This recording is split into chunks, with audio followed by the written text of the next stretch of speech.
তো মেকআপ করেছেন। দর্শকরা মনে হয় একটু ভিন্ন লোকে দেখছে। ব্যাপার কি?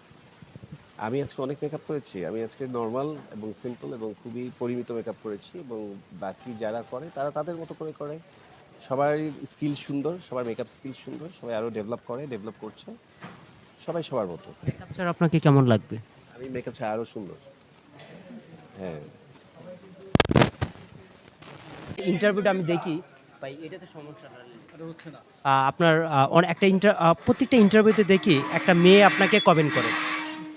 একটা মেয়ে আপনাকে একটা কমেন্ট করে প্রত্যেকটা ইন্টারভিউতে কমেন্ট করে যে আপনাকে ওই মেয়েটা অনেক ভালো লাগে। কিন্তু সে আপনাকে বিয়ে করতে চায়। বিয়ে করে দেশের বাইরে নিয়ে যেতে চায়। হ্যাঁ, একটা কমেন্ট আছে অলওয়েজ সোশ্যাল মিডিয়াতে ঘুরছে। কি আচ্ছা। বলবেন? তো আমি তো আসলে তাকে বিয়ে করতে পারছি না। কারণ অলরেডি আমি একজনের সাথে আ কি বলে? পারিবারিকভাবেই আবদ্ধ। সো খুব শীঘ্রই বিয়ে করব।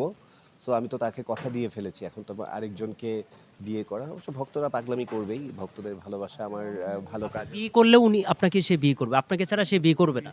তাহলে তাকে আ কি বলে? কি বলবো? এ ধরনের পাগলামি করতেই পারে।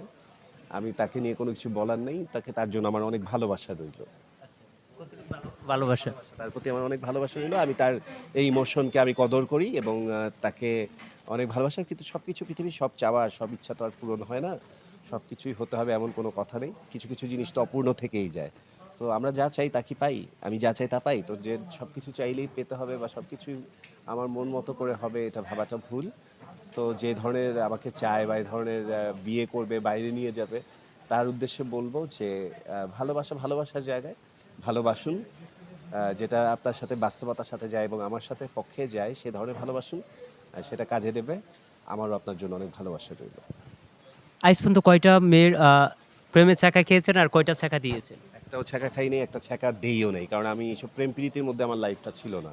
সবসময় আমি আমার লেখাপড়া, আমার ফ্যামিলি, তারপরে আমার এই ক্যারিয়ার, মিডিয়া ক্যারিয়ার এগুলো নিয়ে এত ব্যস্ত ছিলাম, আমি সত্যিকার অর্থেই প্রেম করার সময় পাইনি। স্কুল লাইফে কয়টা মেয়ে আপনার পিছনে ঘুরতো? বয়েজ স্কুল ছিল আমার। কখনোই স্কুল লাইফে আমার সাথে প্রেমের কোনো গল্প ঘটনা নাই। আমার ঘটনা ঘটেছে আমার ইন্টারমিডিয়েটের পর থেকে। তারপরে একেকজন আমার সাথে যদি একটু শুনতে পারি কিন্তু স্মৃতি আছে নাকি? কয়টা গোলাপ ফুল পেয়েছিলেন? গোলাপ ফুল টোলাপ ফুল না, পাগলামি তো একেক বয়সে একেকজনের জন্য একেকজন করে। সে এখন সুদূর অস্ট্রেলিয়া থাকে। তো এ ধরনের প্রেম ভালোবাসা বয়সের সাথে, সাথে সময়ের সাথে, সাথে এসেছিল। এসে আবার জানালা দিয়ে ফাঁকি দিয়ে চলেও গেছে। কান্না করেছেন? কান্না করার মতো প্রেম ছিল না। বললাম তো আমার এরকম কোনো প্রেমের গল্প নাই যে গল্পগুলো আসলে আপনাদের অনেক মুখরোচক স্টোরি হতে পারে। এ ধরনের কোনো গল্প নেই। অনেকেরই দেখি মডেলটা যে আপনার করে। আচ্ছা, আমি একটা প্রশ্ন রাখতে চাই যে আপনার প্রত্যেকটা ইন্টারভিউতে এক ঠিক আছে। আচ্ছা ঠিক আছে। আচ্ছা, আমি আপনার যে একটা জিনিস লক্ষ্য করি আজকে প্রত্যেকটা অ্যাওয়ার্ড অনুষ্ঠানে দেখি যে ভিন্ন লোকে ধরা দেন। কারণটা কি? আ এখন তো আসলে এটা একটা ট্রেন্ড হয়ে গেছে এবং অ্যাডলফ খানকে নতুন, নতুন লুকে, নতুন সাজে বা নতুনভাবে দেখতে সবাই চায়। আজকে আমি একটু সিম্পলি অন্য দিনের তুলনায়, কারণ আজকে আমার মন ভালো নেই। সবাই দেশে সবাই খুবই শোকাহত। সো সেভাবেই আমি ব্লাক পড়ার চেষ্টা করেছি।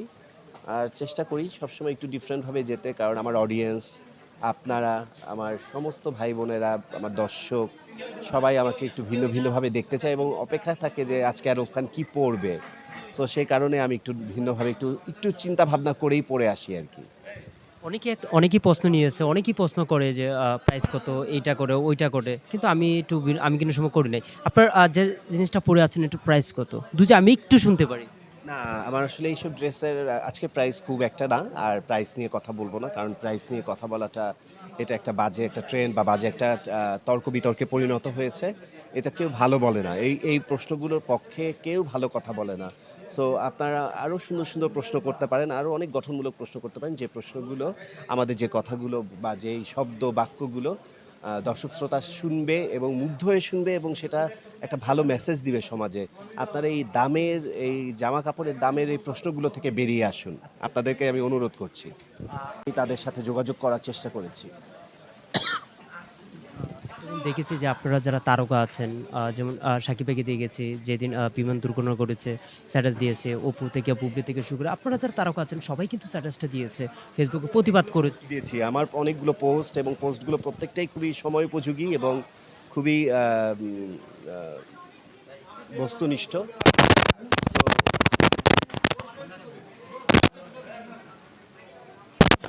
বস্তুনিষ্ঠ এবং প্রত্যেকটা জিনিসই খুবই স্ট্রং ছিল। আমার লেখার মধ্যে আমি আমার যতটুকু দুঃখ, কষ্ট, রাগ, ক্ষোভ, অভিমান, অভিযোগ সবকিছুই বোঝানোর এবং লেখার চেষ্টা করেছি। পাশে কি বলার আছে? ফোন আসছে আমার, হ্যাঁ? দর্শকদের উদ্দেশ্যে কি? দর্শকদের উদ্দেশ্যে আমার অনেক ভালোবাসা। আমি প্রতিনিয়তই যে অ্যাওয়ার্ড পাচ্ছি, আপনারা আমার এই ভালোবাসা, অনুপ্রেরণা আপনারা ভালোবাসবেন। শেষ পর্যন্ত আমার কাজকে ভালোবাসবেন এবং আমি আম আপনাদের সাথে শেষ পর্যন্ত আছি এবং ভালো কাজ দিয়ে মৃত্যু পর্যন্ত আপনাদের সাথে থাকতে চাই। একটা ভালো মানুষ হয়ে বাঁচতে চাই। আমি মৃত্যুর পরেও যেন মানুষ আমাকে ভালো মানুষ হিসেবে স্বীকৃতি দেয়, সেটুকুই চাই। ধন্যবাদ সবাইকে। Thank you.